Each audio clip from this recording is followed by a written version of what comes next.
And we're back here on the GSMC Baseball Podcast, bringing you our fourth segment, which is going to be talking about the Cubs and Brewers game of yesterday and just all the storylines that were going on here. And I did want to talk about it. It's not really a lot of times that I recap a singular game for a segment, but I thought this game was something interesting that I did want to end up doing and talking about. I thought that this game had a lot of individual storylines. I thought that there were a lot of good stuff here to talk about, and that's what I want to do, so we'll be talking about it. So it was, of course, the Cubs and the Brewers of yesterday. Now, the score ended up being 5-1 Brewers. They won the game. You had, in the bottom of the eighth, the Brewers offense just exploding, scoring all 5 runs with a Willy Adames homer, a William Contreras RBI, and a Jackson Chourio double. Cubs would get one back in the ninth with a sacrifice fly, but that would be it, and they would end up losing 5-1. Now, the first thing I wanted to talk about with this game was Robert Gasser, the top Brewers prospect.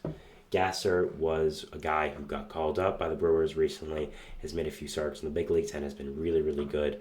Went 6 innings yesterday, gave up 3 hits, no 1 runs, no walks, 7 strikeouts, an under 2 ERA so far in the big leagues. Has made 4 starts, 23 innings. Again, has done a really good job. His stuff has really worked at the major league level.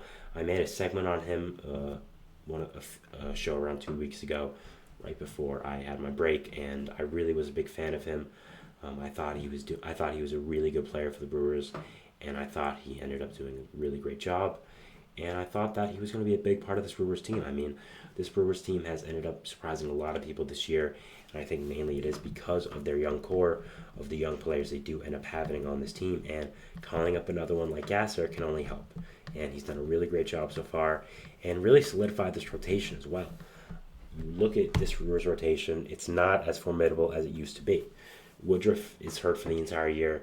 Corbin Burns on a different team. Freddie Peralta's there.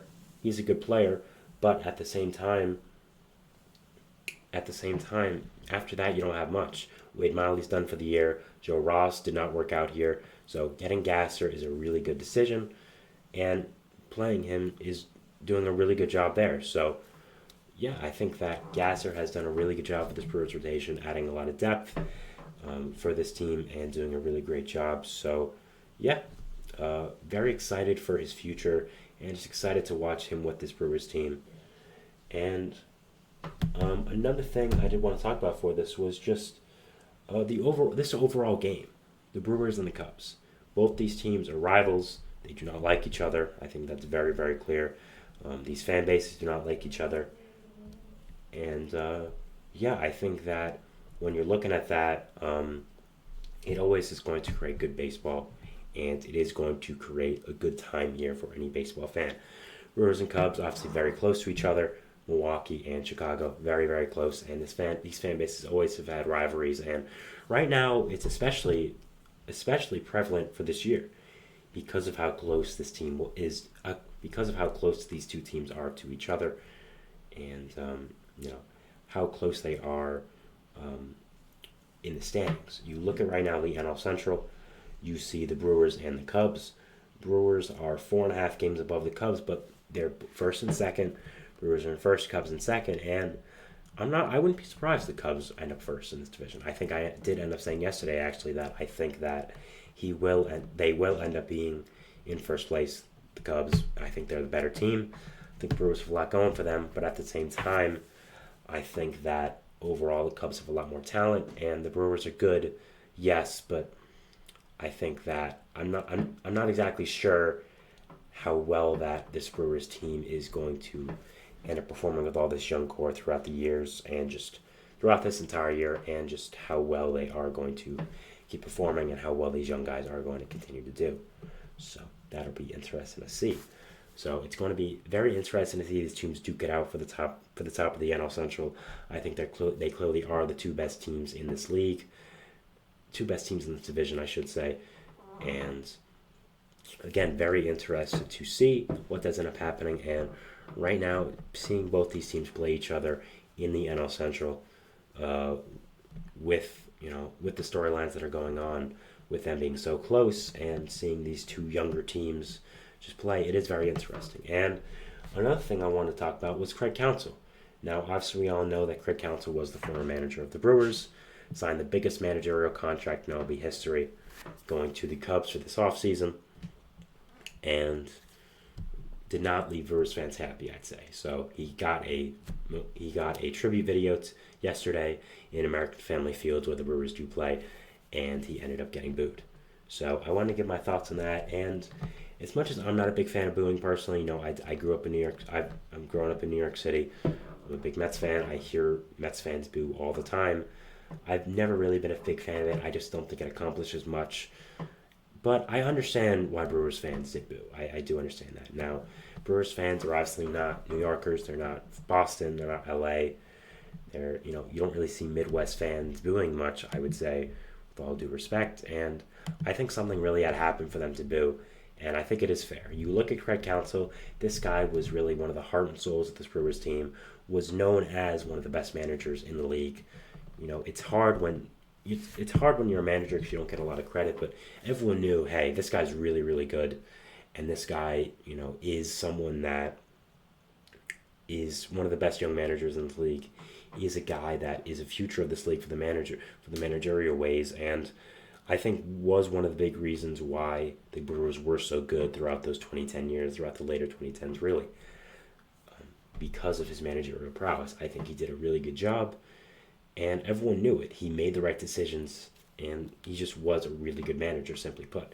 And going to the division rival of the Brewers, the Cubs, going very close for what it seemed like was money, I understand that their frustration. I think if he went to a different team like Cleveland, like New York, even though it's still in the NL, they would have understood David Stern's leaving.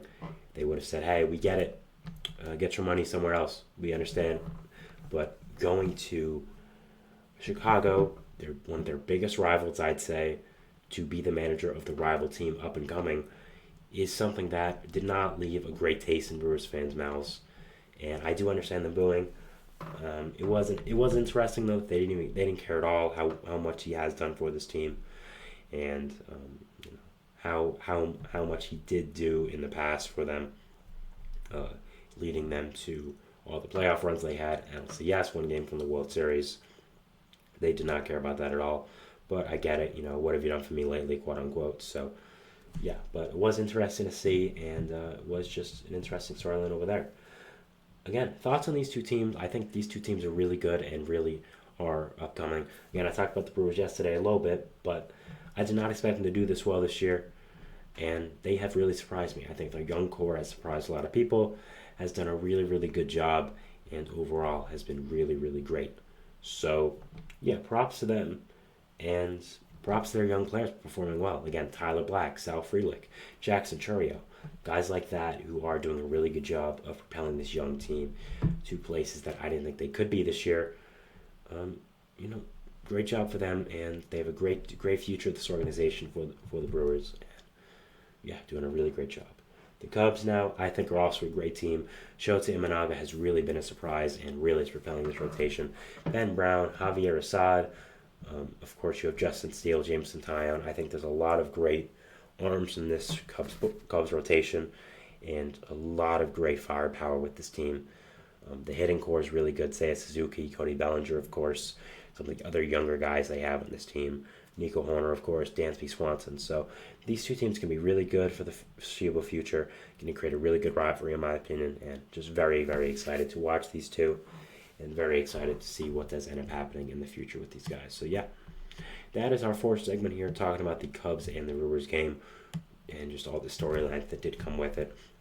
We'll be going over our fourth and final segment, which is going to be talking about some general news around the league, just some just news stories, transaction-related stuff that I did want to end up talking about. So, we talked about that, and we'll be going to our fifth and final segment, but we'll be seeing you after the break, so thanks and bye.